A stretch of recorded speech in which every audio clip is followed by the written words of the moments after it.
Richard Saren's Strange Planet. Following the truth wherever it leads. Exposing evil and corruption and the secret machinations of powerful elites. Revealing the high strangeness beneath the surface of our supposed reality. Coming to you from the Great White North and his studio beneath the stairs. Here's Richard.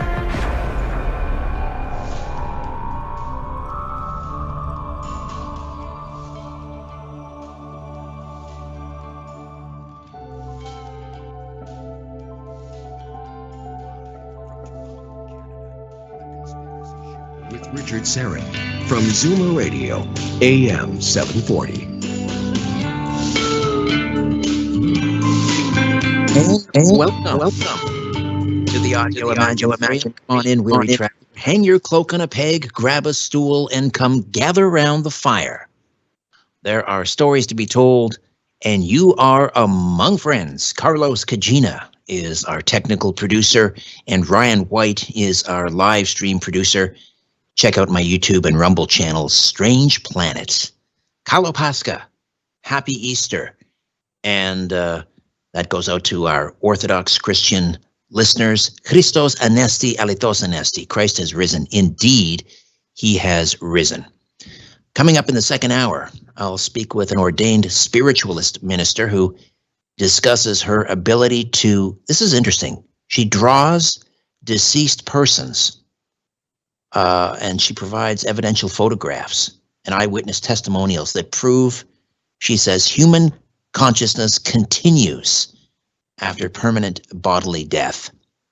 Of this hour, a certified hypnotist and self-described ascended healer reveals how we can master our superconscious mind and access the unified field of creation to accomplish the impossible. How about that? Geozuwa was born with powerful abilities and has been doing metaphysical work such as astral travel, lucid dream control, remote viewing, and healing since early childhood without training. His limitless connection and constant direct limitless connection and constant direct communication with source energy. He also communicates with and visits the beyond, including other realms, realities, dimensions, and timelines. As an ascended healer and master teacher, he now guides students and clients to have similar experiences and master those same abilities. Geozuwa, welcome to the program. How are you? I'm well. Thank you for having me. My pleasure. I want to make sure I'm pronouncing your name correctly. Is it Geozuwa? Geozuwa. Geozuwa. All right. But Geozuwa. All right. If I could get you to speak a little louder into the phone, I'm not sure if you're on a hands-free or we want to really make sure that we can hear you properly. Okay. Is this better? It's about the same, actually. So I don't know if you can just maybe speak a little bit louder or put the handset a little closer to your face. I know that's not a great thing with cell phones, but that's that makes for better audio. Let me adjust this. Okay, is that better? Yes, that does sound a little better, a little more present. All right, so I want to start with some definitions, Geozuwa, and the first one is, what do you mean by a superconscious mind? Okay, so there's the conscious mind. That's where we are right now, which is a very small portion. And that's the portion that everyone is most aware of. Then there's the subconscious mind, the unconscious mind, and then there's the superconscious mind, which is connected to everything, everywhere, across all timelines and source. Is that similar to what Carl Jung was talking about when he talked about a collective unconscious? Is that the superconscious mind? Yes, similar, absolutely. All right. Now, my second question for you is, how does one become an ascended master or a master healer? I mean, you started at childhood. Yes. So everyone has an amazing ability to heal themselves. Most people, once you tap into it, you can heal yourself instantly. Most people, of course, are unaware of it because of what society teaches you, what your parents have taught you, because of what they were taught with all these limitations. And the truth The truth is that there are absolutely no limitations whatsoever. Just the mind alone, never mind any energy work or anything like that, just your mind alone is infinitely powerful. So what the mind imagines, the body feels. What the mind imagines, the body realizes.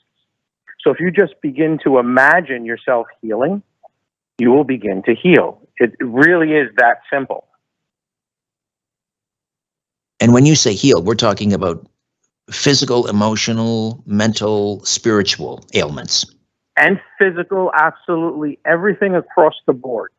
So I do a 2-day workshop, and people have come to the workshop suffering their entire lives with asthma, allergies, diabetes, incurable conditions.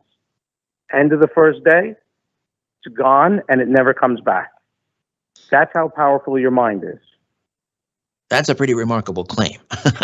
I mean, does that happen with everybody every time? Some people, some of the time? Okay, so I would say most of the people, first day, vision corrected, hearing corrected, like I said, incurable conditions corrected, healed. Some people take a little bit more time. Some people, it's all up to the individual. So some people may take a couple of months afterwards. Some people come back, but for the most part, everyone dramatically heals just the first day alone. And then on the second day, I teach them not only to heal themselves through connecting through source, through hypnosis, self-hypnosis, but I teach them how to heal others. And students have done amazing work healing others from the workshop going forward. So it's done through self-hypnosis. We have to learn to hypnotize ourselves. How is self-hypnosis different than meditation? Okay, well, meditation is actually a form of hypnosis. What meditation does is, very valuable. You let go, you let go of the mind. With hypnosis, you have an agenda, you have a goal, something that you want to do, want to change, want to correct, and many times it could be instant. You can have permanent change instantly with hypnosis. And for meditation, there are people that have been meditating for years, decades, their entire life, and they will never reach the depths or the heights that you could actually reach through hypnosis in one session. And that's because through meditation, you're not connecting with the superconscious mind. Well, you can connect through meditation. There's an infinite way, there's an infinite number of ways to connect to source, to astral travel, to do anything. Everything works. So if you put your mind to it and you're calling it meditation, you can still access those higher realms. You can still do amazing things through meditation. Everything works. It doesn't have to have the label of hypnosis or anything else. It doesn't have to have any labels. It's just your intention. Whatever your intention is, and that's it. All right, so some people talk about the Akashic record. Is that the same thing when we're connecting with our superconscious mind? Is that what many, philosophers are talking about when they talk about the Akashic record? It could be. It depends. It depends on how the person is asked. It depends on how you're asking, what your intention is. It depends on your definition of that. If you want to access the Akashic records, absolutely can access it. I've guided many to access the Akashic records and change their records. Because anything and everything is absolutely possible. Nothing is written in stone, or you could say everything is written in stone, but it's infinite. Every infinite possibility exists at the same time. So if you're here now, this is the most important you, and right here, right now is the most important time. So you're making the decision. If you exercise your free will, which most people do not, you have the power and the ability to do anything and everything. So when we talk about healing ourselves, healing disease, for example, maybe we need to understand what disease is. Can you tell us? Okay, well, simply it's, okay, so something, like I said, what the mind imagines, the body feels, what the mind imagines, the body realizes. From the moment you come into this world, even while you're in the womb, you're being programmed. You're being programmed to, I mean, one of the things they say, once you hit a certain age, your vision goes. People are programmed for that. They, even if they don't want to believe it, even if they don't even care about it or think about it, but when they hit that certain age, their vision goes, because they've been programmed. That it goes into the subconscious mind, and it's part of the programming. Now, if everyone was taught that your vision is perfect and it will remain perfect throughout your entire life, that your immune system is perfect and you remain healthy your entire life, that is going to be the program. So what happens? Okay, so I would say, all right, asthma. Do you know anyone with asthma? Yes, I do. Okay.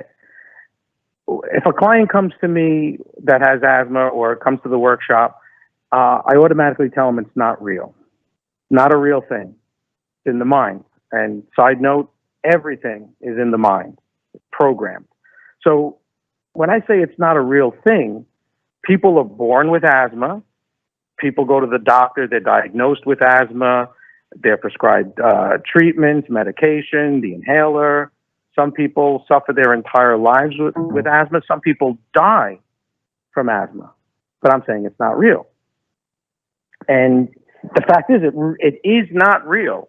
You can change it at any moment with the power of your mind. But if you believe you have it, with the mind imagines, the body feels.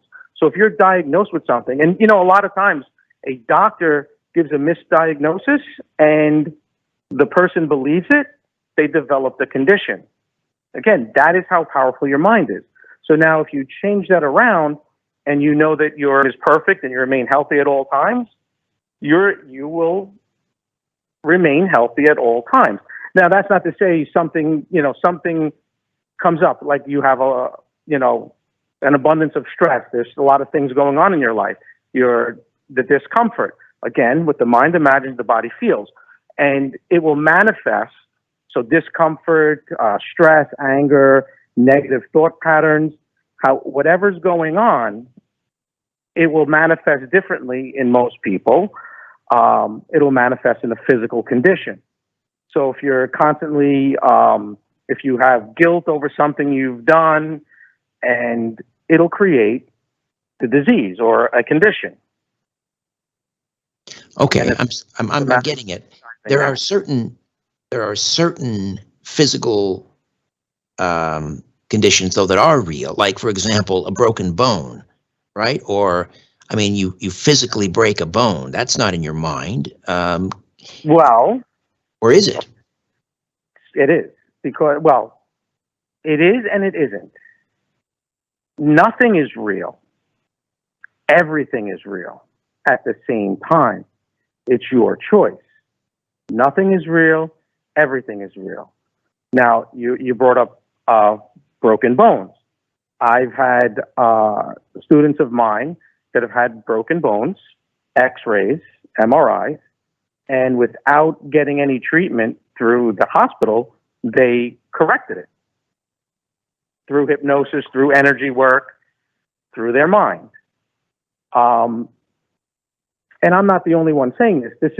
This happens quite often with, you'll never hear about it because, the mainstream is not going to put that out there because they want people to be sad, sick, miserable, suffering, and continuing to make them wealthier and wealthier. The powers behind the powers, all of that. But yes, and if you look at it one way, I know depends on how you look at reality. If you look at it right now, this is a dream. Life is a dream. If you want to look at it as we're in the Matrix, this is not the real world. This is all an illusion. So when I say nothing is real, absolutely, you can change anything and everything. At the same time, everything is real. When people you know, you slam your hand in a door, you're going to feel it, but you don't have to suffer with it. You can change it instantly. So you teach people how to access their superconscious mind through self hypnosis, and this takes place in your workshops. You know, obviously I would imagine it would be a fairly intensive course, but just give us kind of an overview of how you conduct these workshops and how people learn to do this. Okay. So in the workshop, we do several hypnosis sessions. You learn self-hypnosis. But we work on every level. So, for example, forgiveness. And hopefully everyone listening to your program right now, forgiveness is one of our most powerful healing tools. When you forgive, you absolutely free yourself to heal on every level. And we don't just do the forgiveness. We cover, and when we do that in hypnosis, in the subconscious mind, you're changing the programming that was holding on to whatever needed to be forgiven or whoever needs to be forgiven. And of course, you must forgive yourself for whatever reason, whatever you experience, for allowing it to happen, whatever your reasoning is, especially in the subconscious mind. So that's just one aspect. And forgiveness is more than enough to heal the most serious conditions, just that alone. So when I'm saying with energy work, with the power of the mind, it's all inclusive. So when I do the workshop, we cover all bases. We also do, self-love, perfect programming.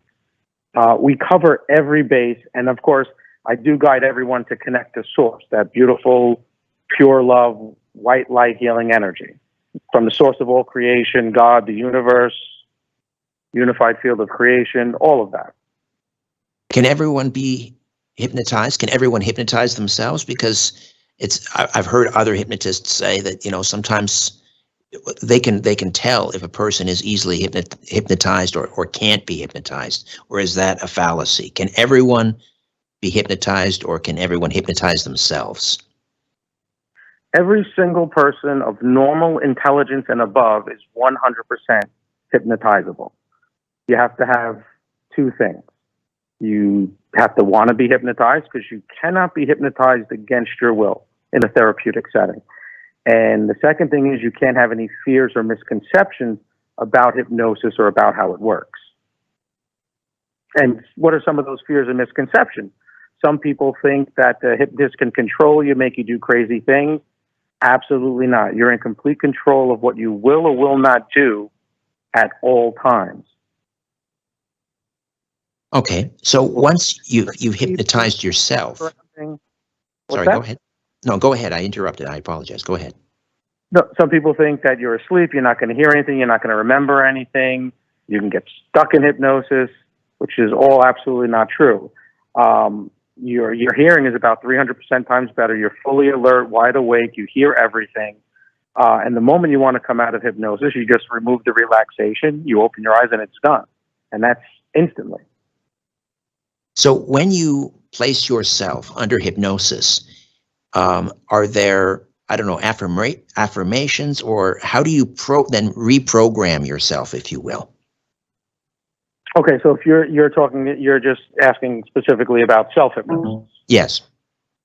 Okay, so when I teach people to do self-hypnosis, we do several sessions, and they anchor it in. I'm guiding them to do it, and they're doing it in one session where they're practicing it. And again, whatever goes on in the subconscious mind, when you're doing this programming in the subconscious mind, it's permanent. As long as you accept it, it's permanent. So every time, one of the suggestions is every time that they do hypnosis, they go much deeper into hypnosis each time. So they're programmed to, let's say, drop their finger down, when they're in a comfortable position. Now, if they have a specific goal, they just tell themselves what they want to accomplish. And then when they place themselves into self-hypnosis, that goal is playing over and over in their subconscious mind. if they give themselves 5 minutes of hypnosis, 15 minutes, or an hour, their goal is realized. All right, Joshua, we're going to take a quick time out here. When we come back, we'll continue to talk about the power of the superconscious mind and how you can change your reality by reprogramming yourself. We'll also talk a little bit about astral travel, remote viewing, neuro-linguistic programming, how that all fits in. Back with more of our conversation right after these. Don't go away. Curiosity, or did the devil make you do it? Whatever the reason, welcome back to The Conspiracy Show with Richard Serra from Zoomer Radio. To talk to Richard, call 416-360-0740 or toll free at 1-866-740-4740. Guys, we've seen so many people making ridiculous money from crypto, but did you know it's easy for you to do the same? The Copy My Crypto membership site shows you the coins that the YouTuber James McMahon personally holds and allows you to copy him. It's like having a big brother who knows what he's doing. You don't need to know a thing about crypto or how to invest, as you simply do what he does. So let me tell you more about James. He runs the Crypto with James YouTube channel, which despite heavy censorship, has over 17,000 subscribers and 1 million views. Since March 2020, he's told his viewers to buy 26 crypto coins. Had you put in $100 into each one, it would now be worth over $53,000. Of the 26 coins, his top pick of the year, a coin called Phantom, is currently up over 440 times from when he said to buy. That one call alone has retired a number of people, including guys in their 20s and 30s. Remember, this is public knowledge. You can go to YouTube and verify this for yourself. So if you'd like to join the 1,300 members who copy James, then stop what you're doing and head over to copymycrypto.com/dollar. copymycrypto.com/dollar. That's DOLLAR. You'll not only find proof of everything I've said, but listeners get full access for just $1. You can't find this offer anywhere else, but act fast because the offer ends soon. That's copymycrypto.com/dollar. That's DOLLAR. Don't take this offer lightly. He's the real deal. Go visit the site now. Sign up for your free trial of Depend products like FitFlex, Silhouette, or RealFit, and coupons at www. Welcome back to Richard Serra's Strange Planet. And enjoy life. Depend. The only thing stronger than us is you. The truth is not out there. It's right here. The Conspiracy Show with Richard Serra from Zoomer Radio. And we are back with Geozuwa, and we're talking about accessing the superconscious mind, healing yourself, changing your reality. Now, how does this work on rather than just talking about healing yourself? What about changing certain other aspects of your life? Let's say your finances. Let's say you're in huge debt. You have a huge student loan. You can't pay your mortgage. You can't get out from underwater. How can you change that reality through self-hypnosis? Okay, so using self-hypnosis or hypnosis, absolutely, because you're changing your programming, you're changing your mindset. You change your belief, you're changing reality automatically. Everything around you shifts and adjusts to your new programming. So if you were, most people are acting on bad programming, mislearned behaviors, cycles of dysfunction. How many people have been told, or you have to work hard for your money, or money is evil, and that goes into their subconscious mind. And even though they want money consciously, because you need that for most people, you need that to exist, pay your bills, stuff like that. And in the United States, you're trained to go into debt. Like we're all trained to, debt is good. So, there's infinite ways of changing that. If you look at a spiritual or metaphysical, you can use hypnosis or self-hypnosis to access your different energy points. You can do it without doing hypnosis, but you have to put yourself into a state of knowing, believing whatever you're going to do is going to work, expecting the results of whatever you're going to do is going to work. But the most important thing is when you know with absolute certainty that whatever you're going to do is going to work, it works beautifully, amazingly, powerfully, many times instantly. So however you want to change your financial system, besides getting educated on certain things or, changing certain behaviors, let's say, for example, you want to work on your chakras, your energy points. You can do that through hypnosis, through meditation. Again, everything works. And if you change your aura, your chakras, to be like a money magnet or to attract opportunities, success, and to have the courage, the strength, and the confidence to act on those opportunities, it's going to change. Everything's going to change. And then at the same time, it's infinite possibilities, because all of that being said, if you change your mindset and you're expecting the world to change, of course, working on yourself, and every single person on the planet should always work on themselves to continue to improve themselves on every level, because you work on you make yourself better. You are absolutely making the world a better place just by making yourself better. But you could manifest with your intentions. You could manifest for the world to change where, debt is eliminated. And it will come about. Not almost. It sounds too easy. I'm thinking listeners are saying it sounds too easy. It must be. I'm someone who believes that things that are worth achieving require a lot of effort and hard work. Am I misguided in thinking that? Is it as simple as learning to hypnotize yourself, reprogramming yourself, or is there some considerable effort involved in learning how to do this? Well, it depends. Yes, there is considerable effort, but what is your perception of the effort that you would be taking? And that goes on an individual basis.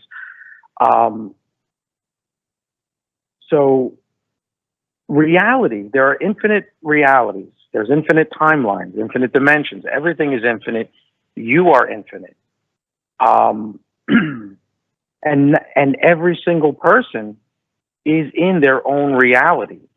Even though a lot of it will look the same, you're interacting with other people, and it feels like you're all in the same reality, but the truth is no one is in the same exact reality.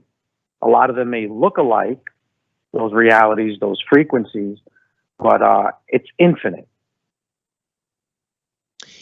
You talk about karma, I know, which tends to suggest that you subscribe to reincarnation. Is that true?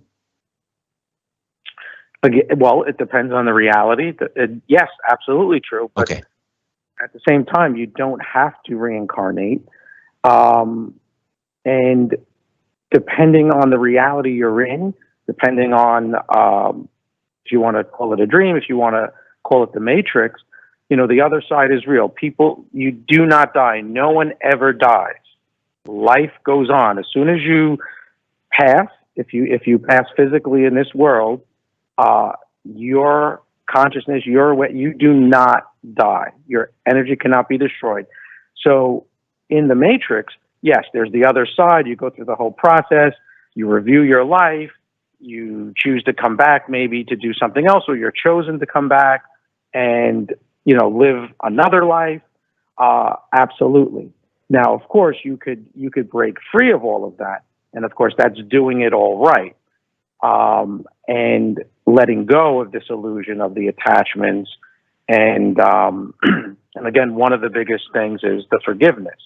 Now with karma, I do not like karma, negative karma. And one of the things that I'm doing here is to absolutely eliminate the cycles, the karmic cycles, the negative karmic cycles. That's if there what was you usefulness of it in the past, that usefulness has outlived itself. There's no reason to continue in the karmic cycles. So the bad karma is what you, and the good karma is what you take with you after your physical body dies, and then you reincarnate, right? Okay. I mean, that's one way of looking at it, yes. But like I said, we've been through this long enough.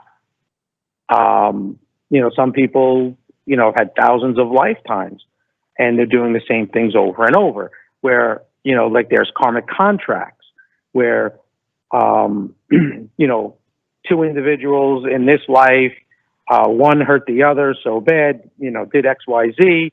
Now they're on the other side, and then they're choosing, well, you know what? I did this to you. Now let's reincarnate, and you'll do the same to me. And they have those contracts, and it's a cycle that just keeps going. That's why I prescribe to forgiveness, to eliminate all the negative karma. If you want to end the pain and suffering, let go of any karma. So when I know that's another thing I do in the workshops, is we get rid of all karmic contracts and obligations. And it doesn't matter if you're 15, 25, 45, 85 years old, doesn't matter what your age is. Even if you still have let's call them karmic obligations or contracts that weren't fulfilled, and I'm doing air quotes, you can't see, but to me, that's BS. Once you came into this world, doesn't matter what age you are, you have suffered enough. You've paid the price. Whatever you may have done in a past life, whatever you may have done in this life, you've paid the price.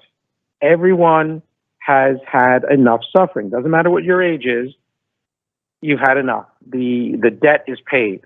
And that's one of the things we do in the workshop as well. We eliminate any and all negative karma, any and all negative karmic contracts or obligations. So how much, not how much, I would imagine it'd be difficult to quantify this, but are our diseases, our ailments, bad backs, trick knees, are they also connected to a past life, perhaps an injury in a past life? It could be. So there's infinite possibilities. So whenever anyone asks me a question, infinite possibilities. One possibility out of infinite possibilities, if you have, let's say, a bad back, you have, a back condition, whatever it may be, one of the possibilities is, yes, it came with you from a past life. Absolutely. Now, what are some of the other possibilities? One, it could be you were told as a child, or you overheard that your family has a genetic condition that predisposes you to this certain back condition. You believe it, or you accept it as, and your family believes it, so that manifests, you have a back condition. It could be the bad intentions of others that are focusing negative, and sometimes it's unintentional, where it could be jealousy or envy that, that a person is jealous or envious of you, and they don't wish you harm, but that frequency of those, of the jealousy and the envy manifest in a back condition. And we can go on and on because it's infinite possibilities.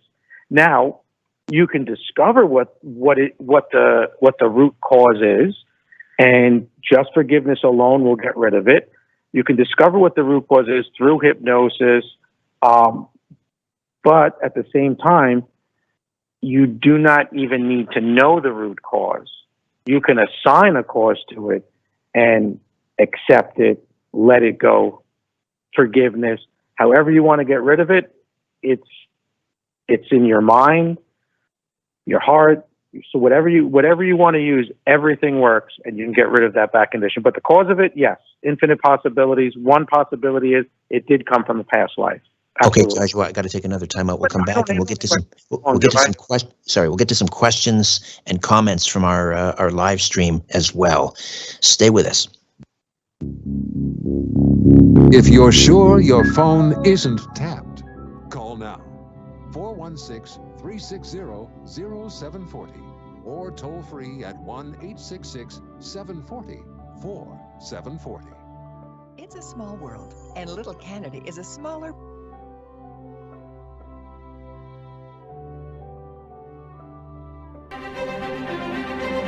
I call it the miracle molecule, carbon-60 or C60 for my good friends at c60evo.com. And I take a tablespoon every morning. It delivers more than 172 times the power of vitamin C. C60 is a known antiviral, antioxidant, antibacterial, anti-inflammatory. It's a remedy that works. C60 Evo users consistently enjoy better sleep and wake up feeling refreshed. This alone is worth the cost of the bottle. I sleep like a baby. I have no aches or pains. Zero. I'm 58 and I don't have a gray hair on my head. Get your miracle in a bottle, C60 from c60evo.com/Richard-Serrett. c60evo.com/Richard-Serrett. Use the coupon code EVRS at checkout and save an additional 10%. This statement has not been evaluated by the FDA. This product is not intended to diagnose, treat, cure, or prevent any disease. If you have a medical concern, please contact your healthcare provider.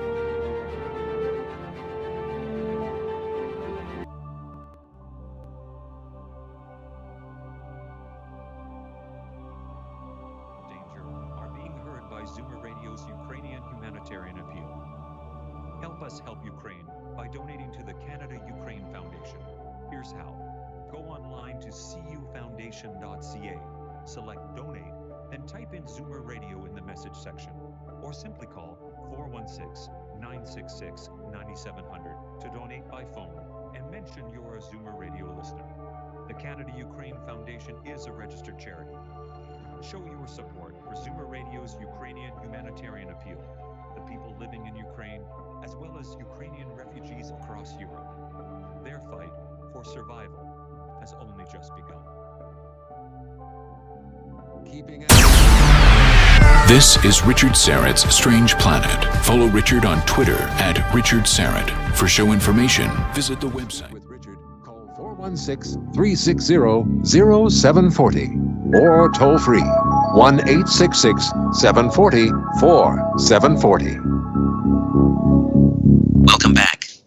Geozuwa stays with us. We're talking about the infinite superconscious mind, how to access it, how to change your reality, how to shift into any reality, again, through self-hypnosis. And the website is ascendedhealer.com, ascendedhealer.com, ASCENDEDHEALER, ascendedhealer.com. You can also just go to my website, strangeplanet.ca, and click on Geozuwa's name under tonight's show notes, and that'll take you right there. We've linked up. So we were talking a little bit about karma, and one of the infinite possibilities is that you have brought or the source of your bad back or your financial problems or some other disease or problems with relationships. These all come from previous lives. How does neuro-linguistic programming fit into this, NLP? Well, it's eyes open hypnosis. So you can accomplish a lot without going into a deep state of hypnosis. Just in conversation, just in anchoring, even with touch, sound, all the senses. And it can be very powerful and very effective for many people to make change without going into a deep state of hypnosis. But a lot of NLP techniques I do utilize in deep state of hypnosis. Okay, can you give us not a crash course? I mean, you can't even do that in the time that we have, but just give us a kind of an overview how NLP works. Again, you're accessing the subconscious mind. You're accessing it instantly. Again, without going into a deep state of relaxation or closing your eyes. So you use keywords that will trigger the subconscious mind to pay more attention, and you're anchoring in certain suggestions that are, how do I put it? Well, I'll give you one technique. So there's certain things that let's say you have to do, you have to accomplish, but you have, let's say, like writer's block, or you just don't want to do it. It's something you just don't want to do. Without going into a deep state of hypnosis, you can anchor in that, anchor in a neutral state. So every time you're presented with, let's say, doing, paperwork or doing tasks that you really don't want to do, you anchor in a neutral state, and you transfer that feeling of not wanting to do it to something neutral, where, okay, so it doesn't really matter, you're neutral to it.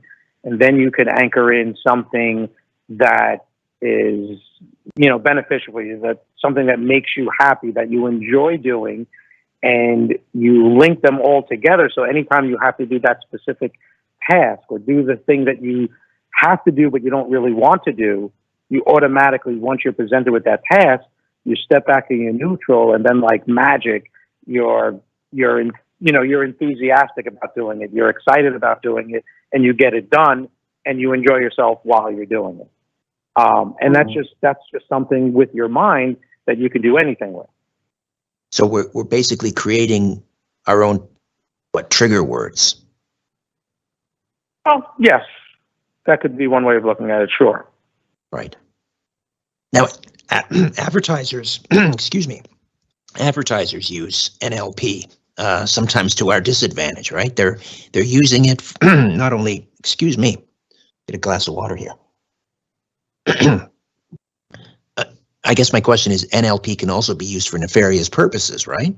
Yeah, unfortunately. So when I train people to become hypnotists or practitioners of neuro-linguistic psychology, neuro-linguistic programming, with great power comes great responsibility.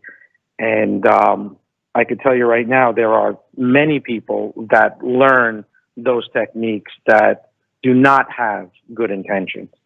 And you could see those people that will go to bars and, they'll use it to hook up and stuff like that. Which I've had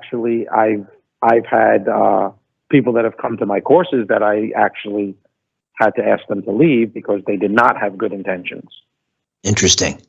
Right. And in part, this is how we are being... I'm sorry, go ahead. I was just going to say, this is how we're being programmed to a certain extent, right? By NLP being used by, I suppose, more nefarious individuals. This is part of our programming. Everything that we're experiencing on a daily basis is to program you for whatever they want you, how they want you to think, behave, what they want you to buy, and a lot of it on the ferry, New York City. Walk on the ferry, and there's advertisements, big posters everywhere, where it says, "Heart attacks happen to healthy people. Healthy people have heart attacks." And I'm like, you know how many people, even if they're not consciously paying attention to that, whatever's happening in their life at that moment, or a conversation, even if they're walking by and they don't even look at it directly, a lot of times that goes right into the subconscious mind. And then there's triggers for that. So, and then how many people do see that and say, you know what, I should go check myself out. This is what this poster's saying, like healthy people have heart attacks. But it's like, it's not even like it's a statement, it's a command. It's like healthy people have heart attacks. So that goes into the subconscious mind. That is very, very unfortunate. Yeah. We're seeing a lot of that now. They're trying to normalize heart attacks with young people. If you shake your duvet too vigorously, you could have a heart attack, even if you're young and otherwise healthy. Yeah, there's something sinister going on there. Geozuwa, stay with us. We'll come back, and this was a short segment. We will get to the YouTube live chat questions. Back with more in a moment. Don't go away. Okay, thank you.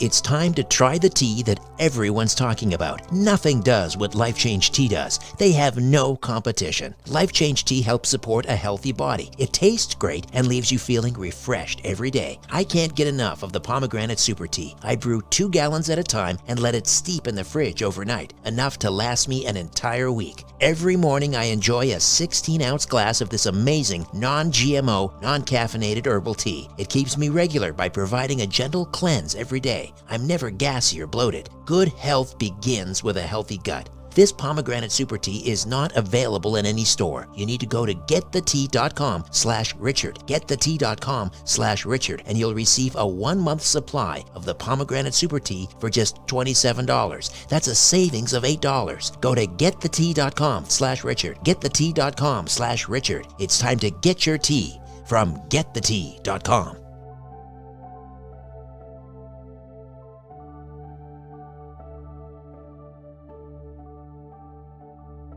Ladies and gentlemen, the captain has turned on the fasten seatbelt sign. We're now crossing a zone of turbulence.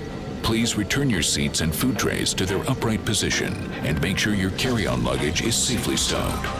You're about to leave everything you know behind. This is Richard Syrett's Strange Planet. Strange Planet.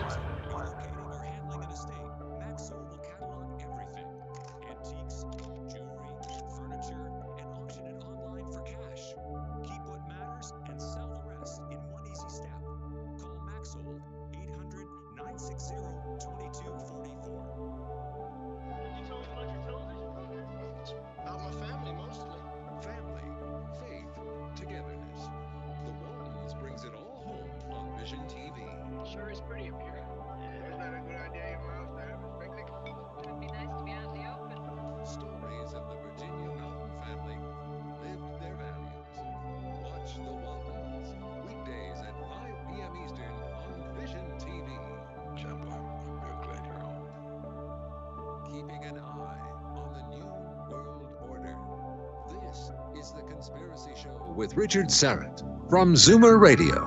To speak with Richard, call 416-360-0740 or toll free 1-866-740-4740. And we are back with Geozuwa, and the website again, ascendedhealer.com.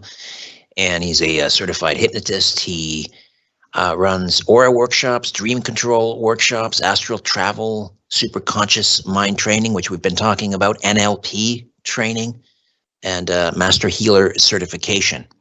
All right, let's go to the live chat here, and let me see. First, we have Thinker on the YouTube live chat asks, how much does it cost to take your courses, and how much is a private session? Okay. So the two-day healing workshop, I give you exactly what you need to be exactly who you want to be, to heal on every level.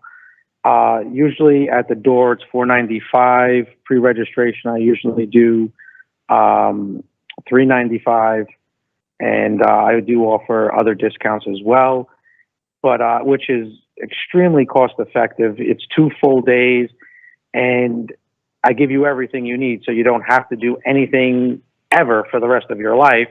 But I don't just do that and then throw you out into traffic. Free of charge, I have anyone who goes through the workshop. We meet once a week, even online, and we do sessions to continue to work on each other and work on the planet, work on the world. We do remote healing. We go back to the Holocaust, to 9/11. We send energy to the homeless. We do that on a weekly basis. So, and it's free. Okay, and the courses are conducted over Zoom. How? Well, I do them in person. A lot of them have been most of them, New York City, Florida. I've done it in LA and Massachusetts, but in person, it's usually in New York City or Florida. But I do have online, on demand, video, pre-recorded one that people have had amazing results with as well. All right, and again, that's at ascendedhealer.com, ascendedhealer.com. All right. Andrew Boyle asks, can we use hypnosis, self-hypnosis, to help defeat the New World Order? Absolutely. That's what That's what we do every day with my group, and like I said, once a week, and it's free. We meet, and that's what we're doing. We're healing the world. Some people say, well, why would you go back to the Holocaust? Why would you heal the Holocaust? And we don't just heal the victims. We also work with the Nazis. Everything that's ever been done, we work on everyone to free everyone of any negative karma. That helps us now, here and now, where we are for the ascension, New World Order. That's all what you're watching now, what's going on in the world now. Again, there's infinite realities, there's infinite timelines. And right now, if you're listening to this, you are on the correct, the highest of those infinite sets of infinite realities. The light has won. The moment the so-called battle begun, we won. The light won from the very beginning. What you're watching now is just residual effects of the darkness trying to maintain those little pockets of power. But doing what we're doing, absolutely, and the world will continue to become a better place. So it sounds like we live our lives, and our reality is basically looking in the rearview mirror. Yeah. And So, it's why I say it's always important to work on you. You want a better world? You bring yourself to be the best version that you can possibly be. And if you continue to do that, you're lifting and raising the frequencies and vibrations of the energy, the space around you. The world becomes a better, brighter place just by you working on yourself. Just by you forgiving yourself, the world becomes a better place. so you said that our waking state, this is not reality. What about our dream state? Is that reality? Well, you're in a dream. This is a dream. And you're asking if when you're dreaming, if that is, okay, so when you are dreaming, have you ever had a dream that felt so real you woke up and it was like you weren't sure where you were because it was just so real? Have you ever experienced that? Yes, very rarely, but I have. Okay. So many times, even the dreams that you half remember, or you're actually accessing an alternate reality. You're accessing an alternate timeline, an alternate universe. So many times when you're dreaming, sometimes you're above witnessing those alternate realities where things are taking place. Sometimes you're actually now entering that alternate version of you in that reality. So how can we like, for me, it's happened very rarely. How can we improve our chances of having those types of encounters with our alternate reality more often? Again, continue to work on you. If you're going through life thinking and acting with love and kindness, and you're giving you pure positive intentions to other people, you're going to continue to raise your frequencies and vibrations.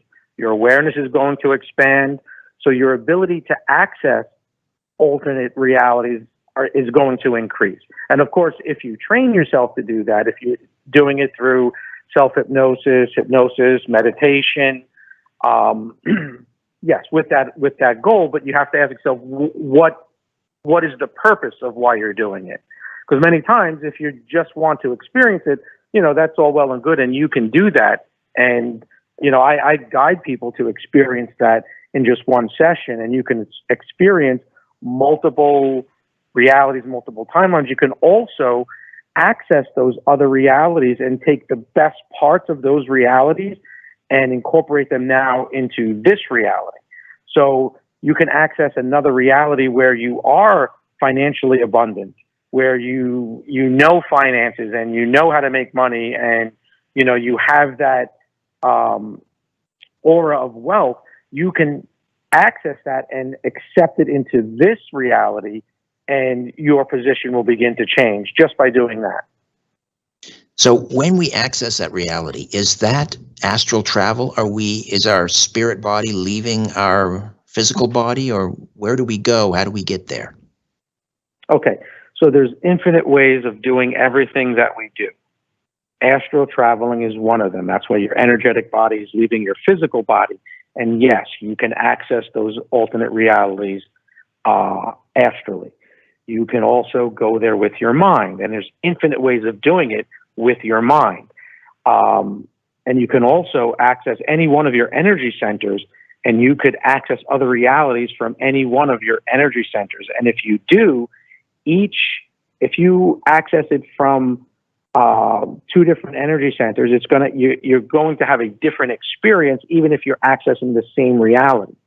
So again, there's infinite ways of doing it through your mind, through astral traveling, or even remote viewing, where you're accessing it just by looking with your third eye. And each one is discernibly different. And again, it's infinite. There's infinite ways of doing it. And there isn't wrong. Mm-hmm. Yeah. It almost sounds like time travel. And time travel is very easy as well. And there's infinite ways of doing that. And that's one of the other things that we do in the workshop. When I do the self-love and appreciation session, I also do the perfect programming. And I take individuals through their timeline to the future after they've already incorporated all the self-love. And then I guide them back. They notice all of their accomplishments, how great their life is. Then I take them outside of their timeline to the past, face to face with that infinite self, the baby you, and give you that opportunity to tell that baby you everything you need to hear to live your perfect life now. You know, like the saying goes, if I knew then what I know now, how things would be different. And I guide everyone to implant that perfect programming for the perfect you. So I bring them back to today, and we activate that perfect programming. And absolutely, especially in the subconscious mind, that is real. Their entire world changes from that moment once they activate that perfect programming. And many of them have known their entire lives that they were going to activate that perfect programming on that day.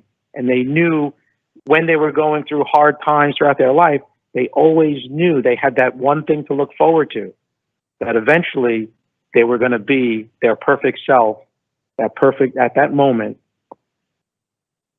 So, all right, we have about 30 seconds here, Geozuwa. Just to give us the details again on.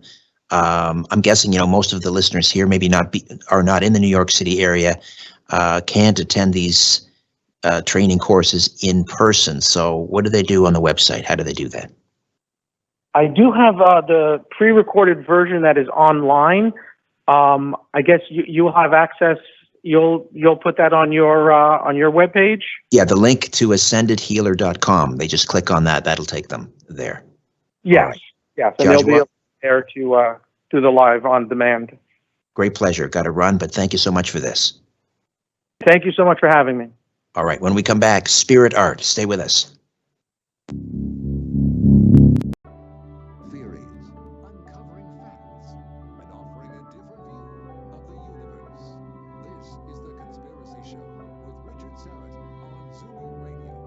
To speak with Richard live, call 416-360-0740 or toll free at 1-866-740-4740.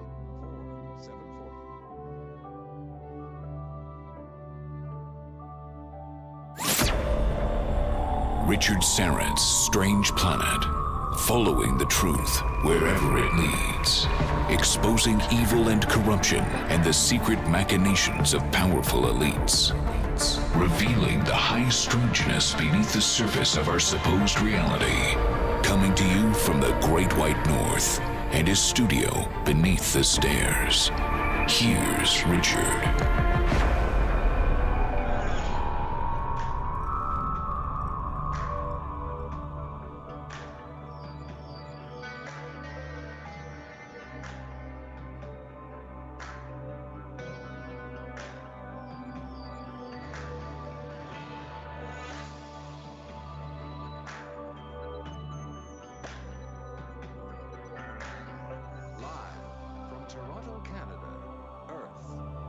Conspiracy Show with Richard Sarrett on Zoomer Radio.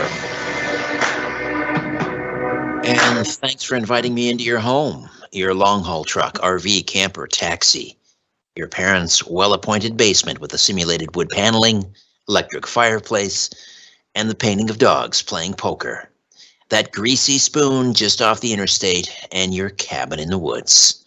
Carlos Cagina is our technical producer. Ryan White is our live stream producer, and you really need to check out my YouTube and Rumble channels, Strange Planet. Don't forget to hit subscribe once there. Once, during a meditation, Donna Vole was suddenly inspired to draw faces and messages. Having never had art training, she was amazed at the art that poured through her. It was months before she shared her newly found gift with anyone. Then one day, impressed by spirit, she gave a certain picture to another woman who was overjoyed. She cried, remarking that the drawing of that person was a portrait of a young man she had loved and who had passed away. A message accompanied the portrait that revealed he was fine and close to God. After that day, Donna knew that her spiritual gift should be shared in order to help guide and comfort others. Thousands of people have witnessed these spirit portraits through church services and private work, proving human consciousness survives death. Beautiful angels, faces of loved ones, symbols, and scenes are also drawn. The Reverend Donna Vole has been connected to the spirit world. Some of her earliest clairvoyant visions, sometimes frightening and often unexplained, came to her during childhood. These visions were difficult to comprehend for a small child, but her mother helped her use prayer to keep her visions directed to God and higher planes. As she matured, she experienced premonitions and prophecies that confirmed her spiritual gifts. By the time she became a mother of 3 young children, her visions became more prevalent. She began a course of study into spiritual development, which allowed the clairvoyant visions to become focused and the messages to become clear and true. Reverend Donna Vole, welcome. How are you? Well, thank you for having me on, Richard. I really appreciate the time. And hi to everybody in the chat room. I noticed earlier there was a lot of talking over there. Oh, yes. We have a very dedicated following every week in the live chat, and we'll get to some of their questions a little bit later this hour. Let's start with just kind of a brief overview of how, let's call it, spirit art works. Let's say I came to see you and you saw someone around me or someone who had passed on. You would, without asking for a physical description, or you would just start sketching that person, and it might end up looking like one of my deceased relatives or a friend or someone like that. Is that basically how it works, Donna? No, that's not quite how it works at all. Okay. It has really nothing to do with me thinking or clairvoyantly seeing even the spirit that is near you, and then clairvoyantly seeing it, drawing what I am seeing. Sort of like you would see a portrait artist looking at somebody and Right. sketching, drawing what they see. I'm completely out of that whole process. What it really is we sit together, we pray together, we set the energy to be correct by praying to God, Holy Spirit. I talk to Jesus. We bring in that really good Holy Spirit energy. Your spirit, my spirit, we're alive in the spiritual world. Our spirit, our higher self, our soul is alive and well. It's where we have our essence. And when we sit together and we move into that frequency, that pattern together, we're able to communicate from that higher place together. And so what really happens, Richard, is we're just asking that God, your Holy Spirit self, brings to us that which you need. And what has happened over the years is it brings to us not only messages that have clarity that I'm receiving clairvoyantly to give you, but that while we're talking, drawing is occurring. And while that drawing is happening, it's not that I've seen it, thought it, or know how it's going to go. I'm as surprised as you as how it turns out. But I know it's a spiritually correct, accurate guidance. It's a continuation of the information that's been given to you in a visual way. And in that is the angels that work closely with that part of our higher self.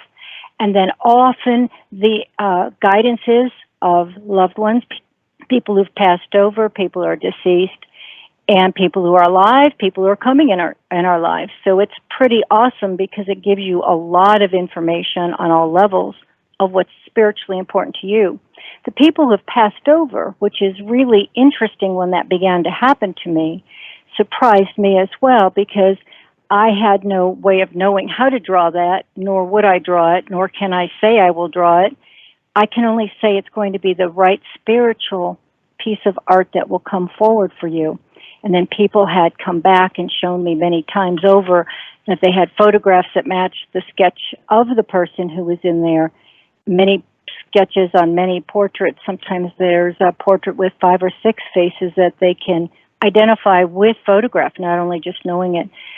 So it's really a way that God is bringing that to you, not so much that I am sketching anything for you. Okay, so you're being used, I guess, as the conduit. Yes. Right, and that's right.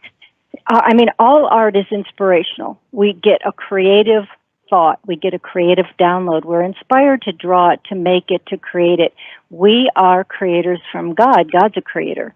And so that's normal for us. That's how we create and do, and we manifest and we draw. But the difference with true spirit art is that it isn't something that I'm drawing or someone is drawing.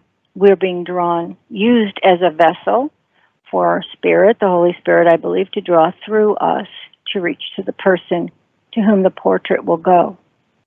And you, you didn't have artistic abilities as a child. It just, and the first drawing that came to you, was it? When I draw someone, it's going to be like a stick figure because I really have no.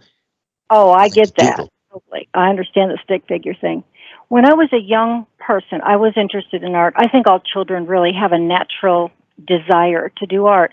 But what happened for me was I was learning art, just like everybody else, 5th, 6th, 7th grade, draw. And we were going to do portraits. And I remember my art teacher said to me, you're just not good at this. And you really don't make your faces look human. And it just shut me down completely. I just decided that I'm just not good at this. I'm not doing it. And so I put it away and really never did anything more with art. So it was interesting to me that in meditation, when I was really working with God, working with journaling, so I could kind of take my meditation time and write what I'm knowing and hearing so I could keep track of that insight. Because so often in meditation, when you come out of meditation, it's kind of lost to you somewhat. And in that moment, just being led to draw some faces that were really very good little faces for someone who did stick people like you would say, both of us would do, it surprised me.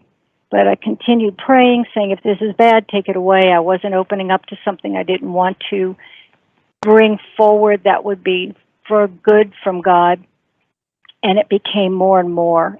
My journal became full of these faces, and I felt prompted to give this one to a person that I had known, had met, and it was completely, she brought in a photograph, and we were just shocked. I was shocked that this was the person's face, for sure. Right. And when do you draw? Would you be in a deep sleep and all of a sudden wake up in the middle of the night and feel compelled to draw, or how does it happen? That's a really good question, because there is a sense of being compelled when the art is happening. For me, for the most part, I have a very balanced life. I think we have to learn that we are by nature spiritual beings. We're beautiful spirit. We are children of God. We are creative beings. So for us, it's normal to be connected to God. When we meditate, we create the priority to sit and pray, to meditate, to learn how to understand what our spiritual gifts are. We must learn what our higher self, our spirit, our true nature is about. And going through prayer does that. So you get that compelling energy when you're working with spirit to let your spiritual gifts grow. for me, it's not so much that I have no control over this, because that would be not how do you have a normal life? How do you raise children? How do you have grandchildren? How do you have any kind of life if it's this kind of compelling? But when I'm sitting to do the work, when I'm sitting to sit and pray and meditate, when I'm working with somebody one-on-one, or the way it developed in me was when I would work at a church. I had no idea how to do portraits through a large group. I had never seen it done. I didn't know how to do that. I knew that sketching and drawing at first was charcoal, pencil with some color pastel. Then it became Angelic with full color pastels with full color pictures and scenes and symbols. It just developed more and more and more. So I thought, how will I do this? How will I be able to sit and be able to present in a church through spirit? Now, when you're talking about feeling compelled, that's being compelled. Because I would sit in church services. They would start maybe at 7:30, and I would be there at 7:15, do my prayer work, sit quietly in front of the top, front of the church by the lectern. And I would just be led by spirit to see as somebody walked in. I would make a notation at the bottom of that piece of paper, person in the third row, that was it. And then really rapidly, an entire portrait would be completely drawn, fully colored, everything, with messages and specific faces that would go to only that person. So it was never like holding up a picture and saying, does anybody recognize this? It had to go to that person. It was theirs. There's no doubt. And so at that point, within like maybe a 45-minute span to where it would be my turn to get up as a spiritualist and give messages, there would be maybe 12 to 14 full-colored portraits. That was really compelling because the Spirit of God, that energy moving through me, was so rapid, it was almost hard for my hands, I felt like, to move all of the art. Right. That's incredible. You're drawing and sketching and coloring that quickly. 14 in the span of how long did you say? See, but this is the beauty of it, because it's to show us that we are spiritually wide awake and full of promise, each one of us. We never know what our spiritual gifts can be. But by doing this or having this opportunity to present this spiritual gift in a church, it reminded everybody that there's something so beautiful and profound of God with us and Spirit moving through us and our Holy Spirit connecting together, and that we were all connecting one together in that church. So whether you received a portrait or not, you definitely witnessed all of this happening, which helped people to feel better. The messages made sense to the person who received them, but also touched those that were watching it. And then, of course, what was really amazing would be that people would recognize faces on there. This is my grandfather, this is my grandmother, this is my great aunt, this is my child who passed. And so it was a way of comforting all people who heard it, to know that we are not dying and it's done. There's a continuation of our consciousness in the spiritual worlds, in those higher, beautiful places of God, that we still have that love, that love is still shared, that there's still that connection. And so that's why it was, I think, a profound thing for all people to be able to witness that and to see it. When I was learning, and I was going through lots of different church services, it was really all about faith, Richard, because I had no idea how to present it. I had no idea when I traveled, especially I went up into Canada, often to Montreal, and being in another place where people you don't know, it's not your church, you're not familiar with the people, and working with translators, because I would do a church service that we would do service with in Montreal that would be both Italian, another one would be French, so somebody's interpreting as I'm giving the messages, because when I present the art, I would give a message, and they would interpret it, but it didn't need even the interpretation because the art itself spoke volumes to the people. It went beyond words, and I think that helped train me to have great faith and just trust that there's a purposeful plan, that God is good, that all of us are spiritual beings with lots of gifts if we would just learn to tap into that, and that life continues on. We don't die, that we are alive and well with God. And I think that's one of the things that is the beauty of the gift. It's always difficult talking about visual things on the radio, so what I will encourage my listeners to do is just to go to angelstoguideyou.com, all together, angel, no spaces, angelstoguideyou.com. I've also linked up to the website at strangeplanet.ca, and then you can scroll down a little bit on the website, and you'll see a section called Portrait Validations with Evidential Photos of Life After Death. And you can click on View Our Photo Gallery. And so here are some examples. Well, it's your portrait gallery. You'll have a beautiful, it looks like a pastel drawing of an elderly gentleman with a mustache and a bolo tie. I think that's what you call that, a bolo tie. And then you have next to it is a photograph of the gentleman. In this case, it's Uncle Glenn. Can you tell us about this portrait? That was really amazing to me. That was done for someone. When I first started working, I was, believe it or not, Richard, I was very shy. And so I was only working by somebody putting their name on a piece of paper for permission that I may pray with their spirit. I went home, I prayed, I was led to draw the portrait, and then I was writing the message that God was bringing through me. I did nothing, I was just the vessel. Then I would hand it back to the person, and the people would receive them. That's really what happened with the Uncle Glenn one. I don't know if I'm on Skype or not. I've got my camera up. I don't know if that's working for you right now. No, for whatever reason, we have a photograph of you in the live chat. Okay, because I have the picture of the Uncle Glenn one I was going to show you. But the nice thing is with that is the woman immediately cried, and it was even more profound because not only did she recognize him, he always wore a bolo tie. That was just his signature. Apparently, he gave a lot of message through that message to this lady. She's got that testimonial on my website if you want to read it in full.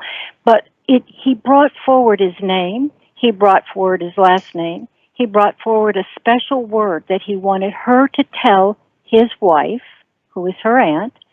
And that word only he and that aunt knew. And it was an endearing term between the two of them that no one else would have understood, which she did go ahead and give to that aunt, and it gave that aunt great peace and joy. So the art was profoundly helpful for her. It helped heal their family. The love is continuing. They felt better about that, and they were really thrilled with it. So the portraits give you that kind of peace of mind. When I've worked with people, and they pull out a wallet after the art is drawn, and they say, "Look at this. This is my mother," and it's right there. I have never asked for validation. I have always allowed it to be what it is. It's a God thing. God works through me. It goes to the person that God wants it to go to, and I bless it, and I'm done. But people have been very thoughtful and sent me back art portraits that were copied with their photographs of their loved ones inserted, so that it gave me the validation and confirmation, which is always lovely, but it also shows other people that too. So that's what you'll see a lot on my website. Not so much that I asked for it, but that people sent it back. So over the years, it's been probably with all the different churches, all the different traveling, all my private work. I've been doing this now for almost 34 years, so it's been a long journey. There's thousands and thousands of pictures out there. All right, we're going to roll into a break here. The Reverend Donna Vall. Am I pronouncing your last name correctly, Vall? You are. Thank you. All right, and Reverend in the Spiritualist Church, and does what we'll call spirit art, where she'll be the conduit and sketch a beautiful portrait of someone, perhaps in charcoal or pencil or a pastel, and then she'll present that to someone, and they'll say, "Well, that's my father," and she'll be presented with a sort of corroboration with a photograph of that individual. It's absolutely remarkable. AngelsToGuideYou.com if you want to check out the portrait gallery. Back with more of our conversation right after these. Question everything. This is The Conspiracy Show with Richard Serrett on Zoomer Radio. CART presents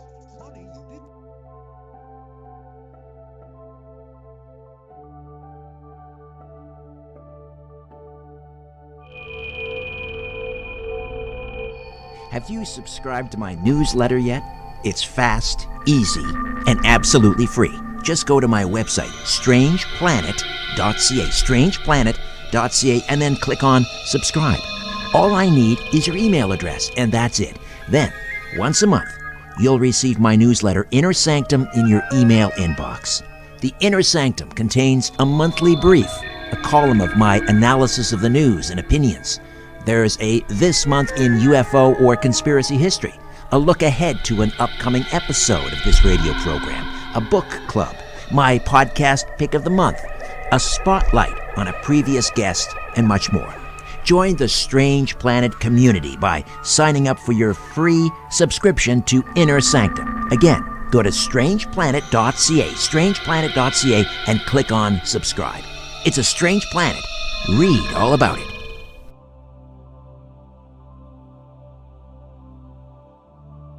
At Amica Senior Lifestyles, you can meet friends, enjoy chef-prepared meals, and join in social activities. With Amica's personalized care and premium amenities, the things you want to do are the only things you have to do. To learn more, visit amica.ca. Picture this. Everything you want is all gone into... As you're staring up at the night sky, ever wonder who's staring back? You're listening to Richard Serrett's Strange Planet. Axel will catalog everything. Antiques, jewelry, furniture, and auction it online for cash. Keep what matters and sell the rest in one easy step. Call Maxold 800-960-2244. Shaking the world and seeing what falls. This is The Conspiracy Show with Richard Serrett from Zoomer Radio.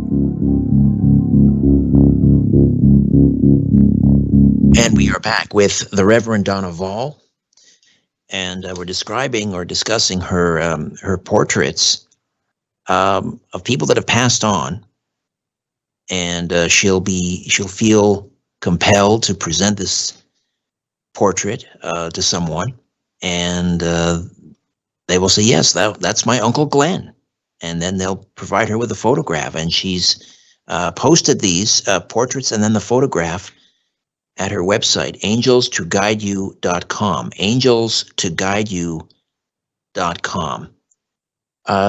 Donna, this might be incredibly self-indulgent of me, and I might be out of line for asking, but I've got to ask. I'm so fascinated by this. I mean, if you feel moved by spirit, and if you see anyone around me, would you be able to do a sketch for me and send it to me?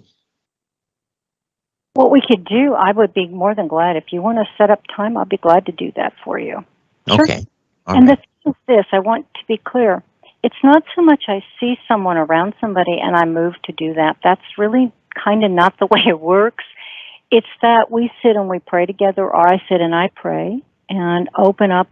What does the Holy Spirit, what does your spirit, what does your higher self need to have presented on that art in message to you? Right. And so that's where it's not that I can say, if somebody said to me, would you please draw my grandpa? I could say to them, I wish I could promise that, but I cannot promise that. I can only promise you that we will draw what God, the Holy Spirit, what is the best and the highest for you. That I can be sure of. And through that, it can maybe be that grandfather, maybe it be uncles, maybe it be aunts, maybe it be neighbors, but it will be what God wants it to be. And what we found over the years is, in addition to having people who are deceased, it's also been shown to be faces of people who are important to you now in your life. This would never mean they're going to die, but that they're very spiritually connected. You're learning from them. They're learning from you. There's something important about that communication, that connection. And the other thing is that it can be people being drawn, faces of people you're going to meet, people who will become your new best friend, your new coworker, your new spouse. It's been interesting to watch that journey unfold, because really there's no time in spirit. And so imagine your higher self, or your Holy Spirit self, your soul, connecting with us through this art and bringing to you a download of information of those that are past, what we would say we've had relationship with them, those coming, and those that are in our life. And it's important to see that, because it gives us an understanding that there really is a connection and a continuation of spiritual people, past, present, future, we would call them, that are with us. So for you, if you'd like me to sit with you sometime, I'd be glad to do a session and just see what happens. Would I love to be able to be guaranteeing you everyone you want on there would be there? I wish I could, but I cannot do that. I understand. It's a God Sure. thing. Tell me about the mirror image. This was a woman's mother that you drew. Yeah, that was interesting. A lot of times the photographs look like a mirror image, as if somebody held it up, the picture up to the mirror, and it would be like as if these two different planes, these two different spirit planes, are reflecting each other, which is very interesting. Many of them you'll see will have multiple faces on. There was, I think, one in the website where somebody she put little pictures of all her family all over in there. I know different ministers and different people from different churches who have told me that after the art is drawn, additional faces have emerged from the art. There was one lady who told me every time somebody passed in their house, the face appeared within the next 2-3 weeks on their portrait. Now, I can't say that happened because I didn't see that happen, but I can say that there would be no reason not to think it could happen. Because if we're talking about energy and frequency, which we are, that is moving not because I'm special, but because I'm just a vessel, and that energy is now on that pastel chalk, precipitating on there, creating on there, it can be moved and shifted in a variety of ways. That I would be sure of. So it's interesting to see how that can be a past, present, future, things that are also going on, added faces that are put on the portrait. I always tell people when they receive them, whether they want to put them in a drawer and look at them every now and then or hang them up, it's really up to them. It's a personal thing. But that it's good to look back because there's a lot of information on those portraits. There's scenes, there's the faces, there's the main angels that work with our higher self, our soul, with God. There are images, there are oftentimes symbol or language that's on there. So it's important to look because a lot of times people are very fixated on one issue in their life that they're looking for on that portrait, which maybe is satisfied. They wanted their mother, there's their mother, but they're forgetting that there's so much more happening on that portrait that then proves itself to be more accurate. The messages, the information, the guidance that goes along with it, the prophetic thought that goes along with it from God is also very in-depth and important. There's underneath the mirror image on the website, and again, it's angelstoguideyou.com, and then you just click on the portrait gallery. And the third one down, this is a drawing you did very quickly. It's an older woman in glasses, and she has a bit of a kind of a crooked smile, let's say, very pleasant looking.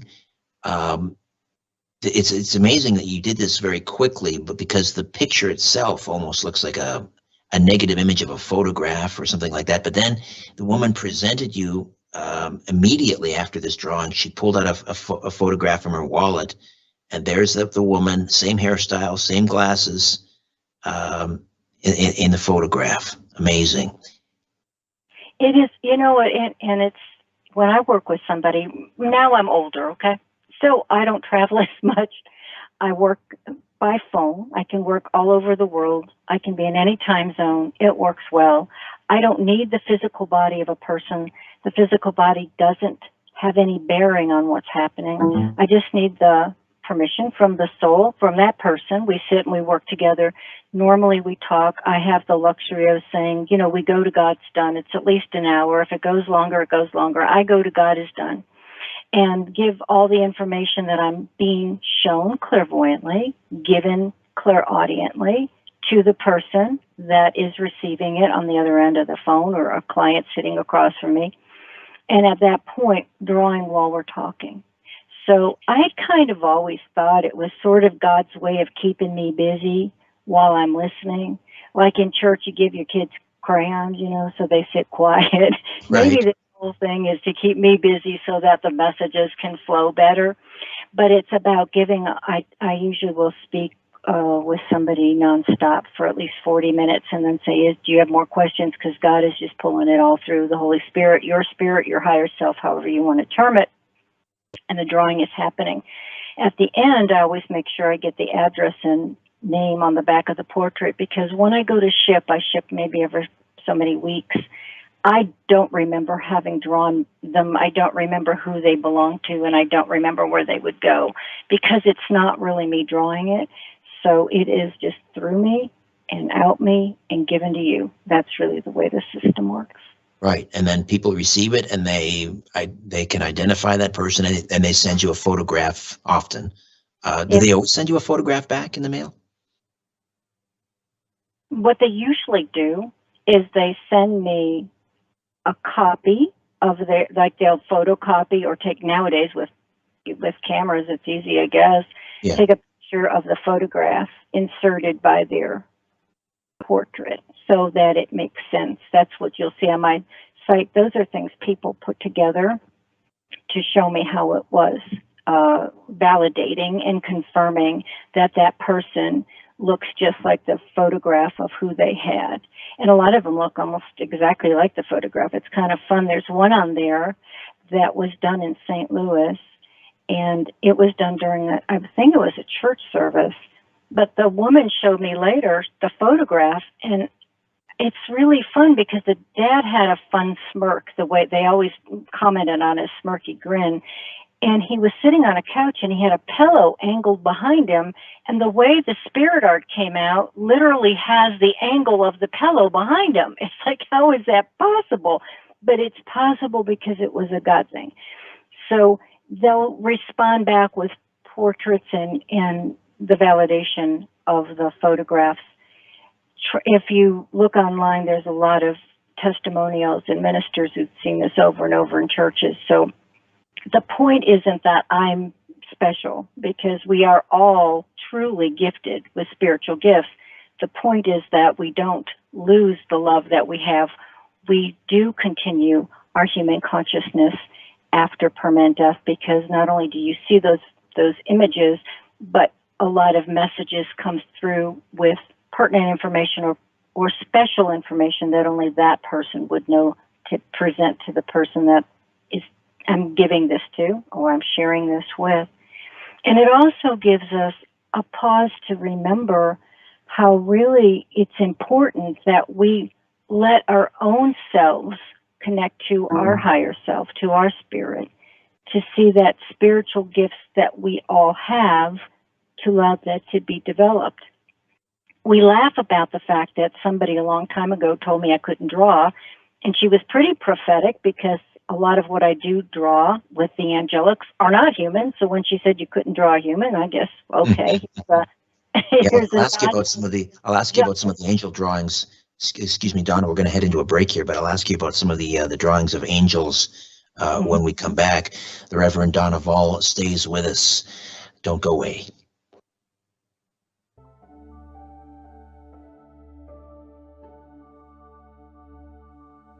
The truth will set you free. But first,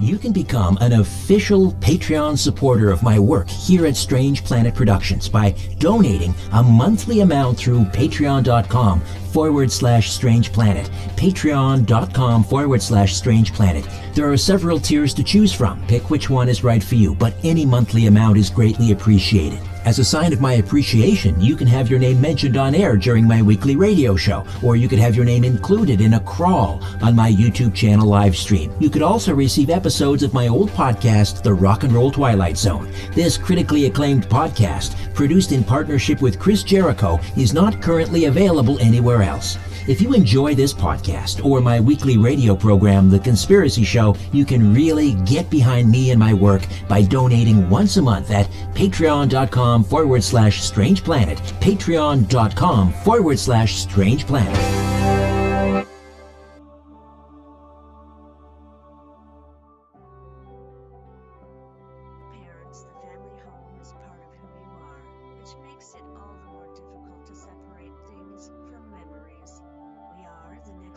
The truth will set you free. But first, it will really tick you off. Welcome back to Richard Syrett's Strange Planet.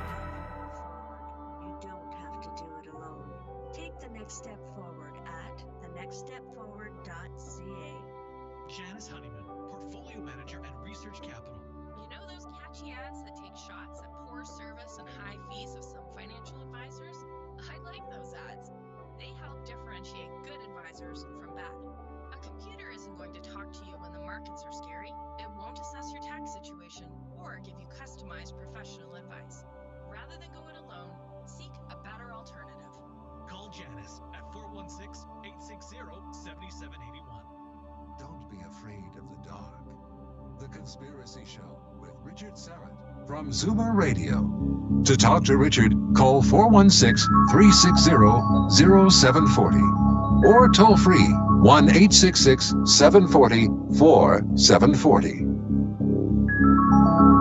And we are back with the Reverend Donna Vall. The website again, angelstoguideyou.com, and check out the portrait gallery. You mentioned this one that you sketched in St. Louis, and it shows this older gentleman with glasses with this kind of fun smirk on his face, reclining in a chair with a pillow behind him, and then in the sketch, you've got 2 or 3 children in the foreground. Are those? I'm presuming those might be his grandchildren. This is the thing, that sometimes it's interfamily connections like that. Like you'll see a grandfather, you'll see generations, okay? And sometimes what's interesting is you'll see them generationally, some will be passed over and some are still here. I had a situation with someone who their father was passed, the brother was passed, her son is alive, and all 3 were on the portrait. So it can show generations for sure. And sometimes what will happen is somebody will receive it and they'll show their family, and their family will be the ones that identify a lot of the faces. So it's kind of, I think, a wonderful way to bring family together, because family will see it together and be excited, like, well, didn't you know that's your Aunt Rose? Well, I didn't know that's my Aunt Rose. Well, yeah, and then they'll go get a picture. So a lot of times it's very obvious to somebody when they receive it. Sometimes they know some of it, but not all of it, and all the pieces weave together. There was one person you'll see in the testimonial who had the experience of having this portrait put up. She loved the portrait. She had already had some other portraits where there were family members who were deceased that had been on those portraits. This portrait had some different faces that she didn't know, but she was very compelled to keep this picture up on her wall. And in the next few years, she ended up having a relationship with a man who they realized was drawn on that portrait. And in addition to that, all of his family members who were deceased were drawn on that portrait. So we know that spirit connection was really vital, even though it was something yet to come. They were still passed over. It's just that she didn't know that at the time. So it's an interesting way that moves around. I would think, too, I wanted to say that it was kind of good I was never really trained in art, because I think I don't fight anything, because I don't know how to argue with spirit and say, well, this is how you have to draw this nose, or this is the way you shadow this face. Not having a clue, they had a much, I think, cleaner, easier time moving through me into what the art needed to be. Right, no filter. Nope. Stick people all the way. So in going back to this portrait in St. Louis, the gentleman that passed and the children in the foreground, those are in the bottom left-hand corner. But the predominant feature in this portrait is of a I don't know if this is an angel. It looks like a female with sort of long red hair. Is that an angel? It is. And what happened for me in the development, because we develop everything we do in this life, you get more able to achieve something because you've had more experience toward it. So what happened with me was I started with being led to draw one face. I was using just charcoal pencil at the time. That moved into more faces and more scenes and more information. And then I had an angelic experience, literally, a physical one, which was very pronounced, where this being came into a place where I was working and was just so, the energy was so strong. And I had had an experience just before that moment of visitation a few weeks earlier, meeting with some people with some UFO stuff. You know how when you're first opening up into things, you encounter many things and your discernment has to kick in. And so I had made this decision. I didn't want that type of abduction energy. I didn't want to deal with that. I didn't want to open that door, right? So this beautiful being comes in, this man, and he's moving things on the counter. So I know he's physical because he's moving it, but I know if I look at him, the energy's so strong that I'm not going to really see this man. Something's going to transform in front of me. And he just said to me, who is drawing these portraits? And I said that, God is drawing them through me. And I explained a little bit about it. And he said, you ever draw anything that isn't human? And I said, oh, absolutely. I'm not going down a road of aliens. And, I was really limiting at that time. And he just said, then you can't draw my brothers and sisters because angelics are not of this world.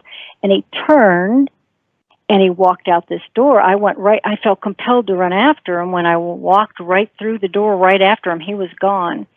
And it was within, I think, a moment of meditation where I realized that I had been shutting out possibilities, that not all things that were non-human were evil. There are plenty of non-human evils, let me get that clear, but that there were angelics, there were light beings helping us. There was a lot moving through the Holy Spirit, God, us, to work with us, to support us, to guide us.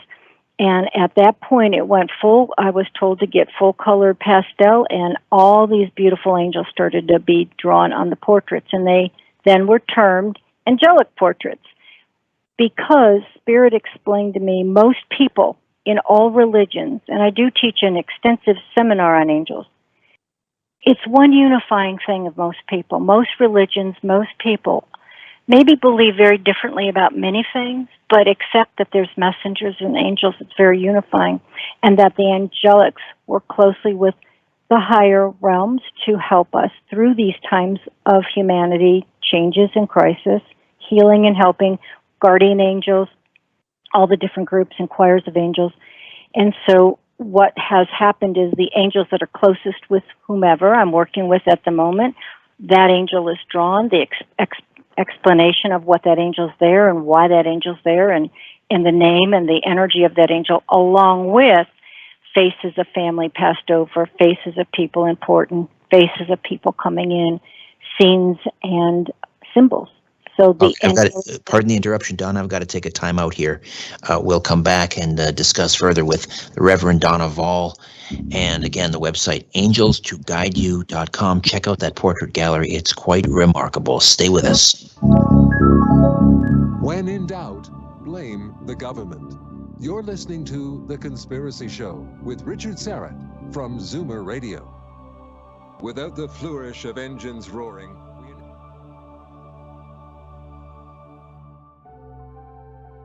If you're a fan of this radio program and the Strange Planet podcast, why not show it off by wearing Strange Planet apparel or drinking from a Strange Planet mug?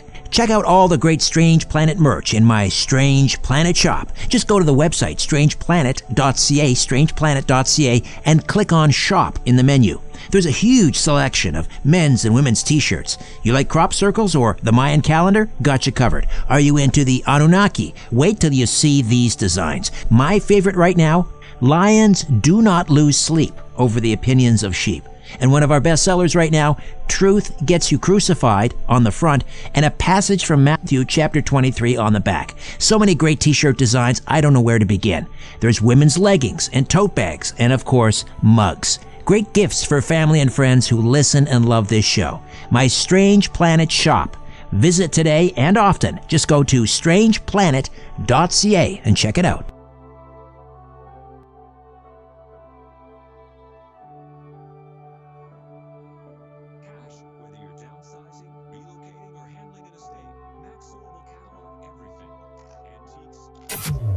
It's time to redefine reality. This is Richard Serrett's Strange Planet.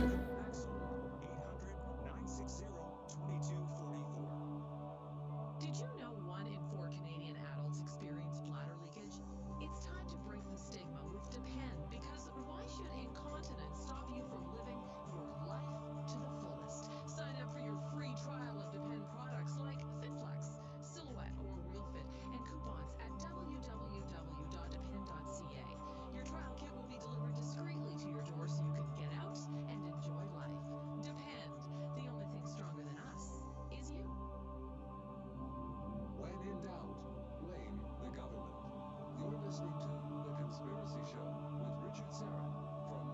Radio.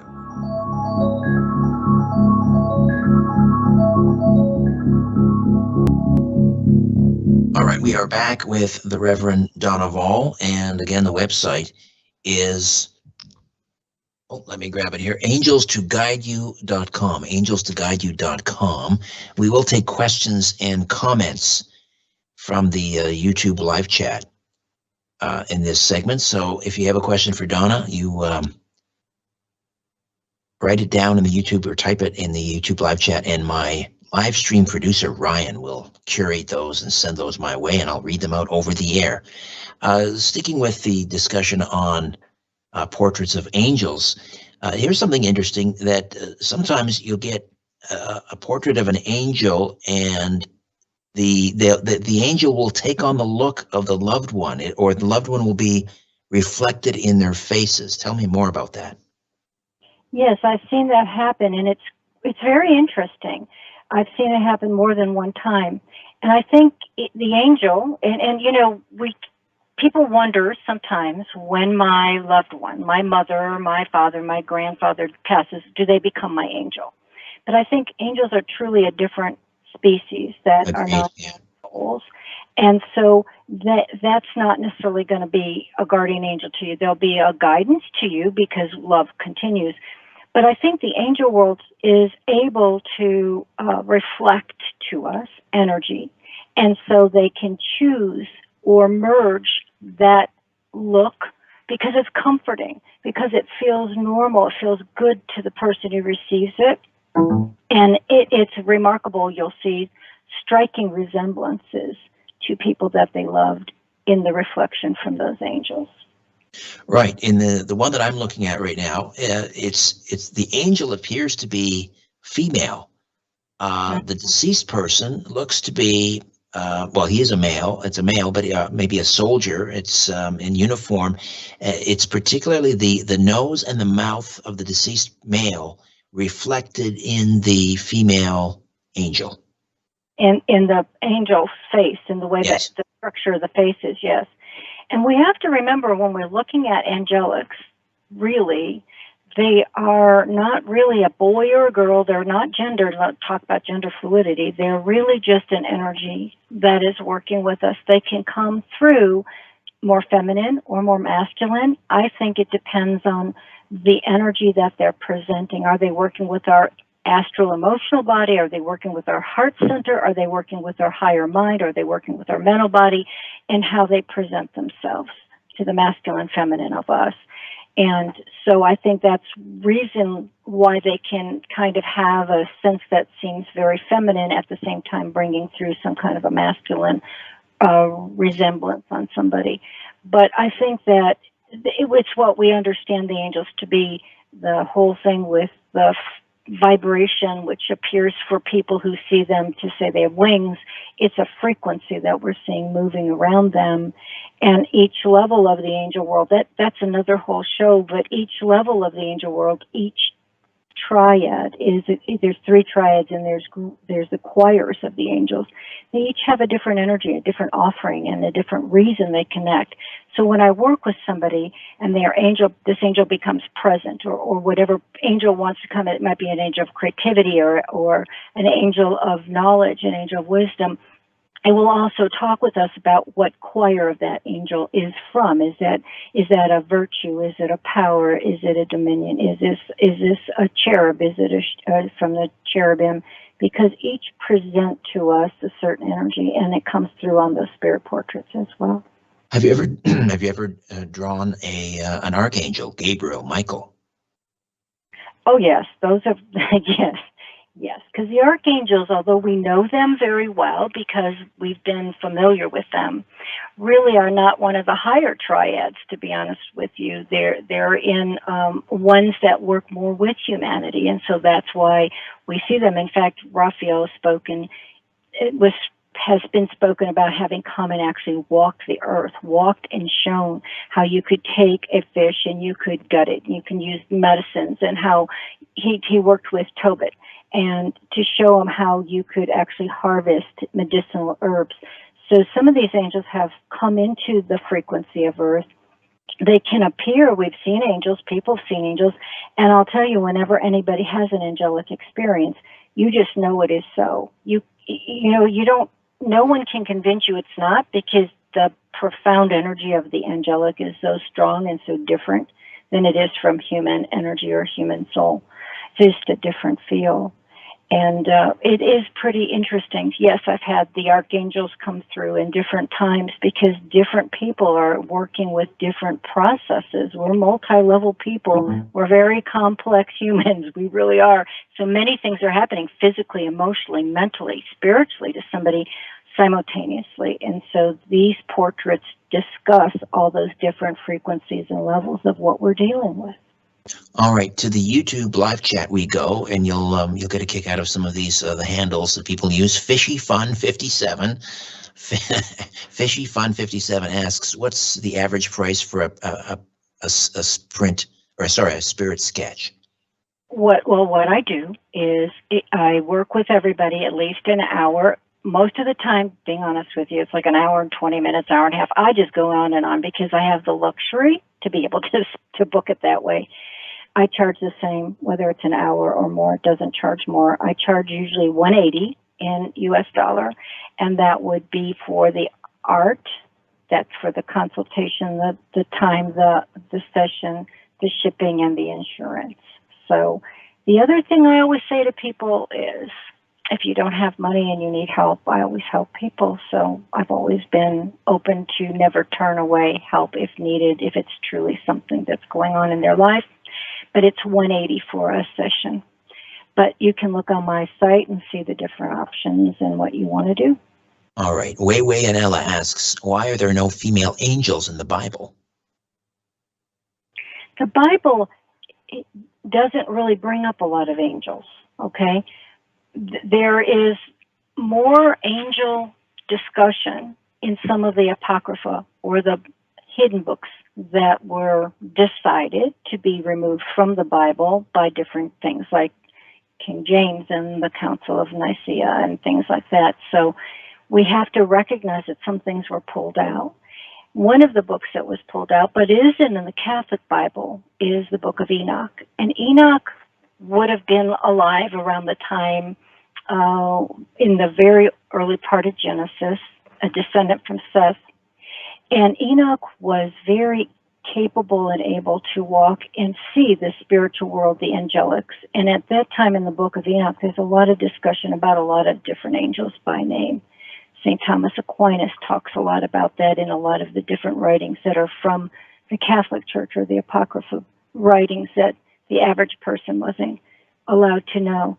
Let's be honest with the fact that a lot of what we know is very limited because we've not been allowed to know a lot of spiritual truth, a lot of spiritual understanding, and now hopefully we're breaking that through. So that would be one way to try to help understand that there's a limitation with that, but that some of the angels can appear one or the other ways. Gabriel oftentimes will be very feminine in how that angel of messages is bringing a message forward and being there for different levels, you know, so can be also very masculine.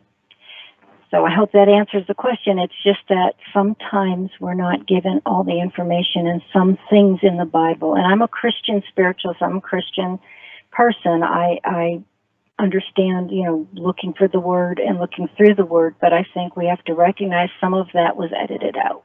Right. And again, and I do this too, we get hung up on this, you know, male, female with angels. They're not male or female. They're expressing a masculine or a feminine energy, I suppose. That's exactly right. Renee Image asks or says, I get messages from deceased relatives of my friends and sometimes strangers. Does that make me a medium? And is it similar to your gift, Donna? It does make you a medium, but what you want to do is you want to learn to take that and let that develop spiritually. First, you want to learn to pray and meditate. When we pray and meditate, that's not just opening to something. You know, we can open to all sorts of things. I say the spirit world is a whole lot like the mall. You know, there's a lot of people when I go in the mall, I don't really want to talk with them. They don't know anything about anything. I'd rather go directly to the person I'm supposed to meet in the mall, and their spirit will determine with God what we need to know. So gifting of discernment. So I would say, yes, you are definitely working clairvoyantly as a medium. You're hearing something. You're getting validation. Obviously, she's aware of what's being said, has confirmation value. But to present it in a way, first of all, we never just go and tell somebody a message unless they want that message, because we have to have privacy for them. We don't barge into people's space. Prayer meditation would be the way to go so that you can learn about your higher self. What does it feel like when you sense it touching you, when you hear it in your thoughts, when your higher self comes to your astral body, or how your feeling body is? When you recognize your higher self, then these messages will still come, but they'll be coming with more clarity and more accuracy, and they'll be coming in the correct manner. So take this gift, I'm excited for this person, and develop it with a spiritual and a meditative and a prayerful way so it can be used in a good way. You never know how much that can help somebody. We just have a minute and a half here. Are there many other people that have this ability? Or, I mean, do you know of anyone else who does this? At this point, I've heard that there's somebody else in another country, I think England, that might be drawing people that are deceased. Maybe one or two. I don't know them personally. I would say, why not? Because God is good, and I'm not going to be the only vessel that God can use to do something unique with, or to bring this through. So I would never presume that, no, I'm the only one. But I would say this, I think it's rare. I haven't seen it a lot. In spiritualism, I saw a lot more people drawing guides or teachers, which I can say can also be valid. We can have guidances on different levels. But as far as the details and the amount of decades of drawing people's past and the information that comes on the portraits, I think that's more unusual. And I think there are people, but I don't think there's a lot of it. However, a lot of your audience starts meditating and praying. We don't know how great, through discernment and their spiritual gifts, greater things can come, you know? Donna, a real pleasure. We'll have to talk again. Thank you. I'm glad I met you. Thank you so much. I appreciate the time, and bless you and bless everyone that was listening. Reverend Donna Vall, angelstoguideyou.com. All right. Thanks to Ryan and Carlos. Back next week with a brand new program. In the meantime, don't be afraid. There's nothing concealed that won't be revealed, nothing hidden that won't be made known. What you hear in the dark, speak in the light. What I say in a whisper, proclaim from the housetops. Move over, Aphrodite. I'm coming home. Good night.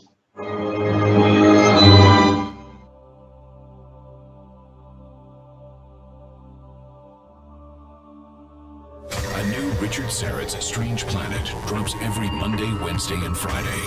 Subscribe at strangeplanetpodcast.com.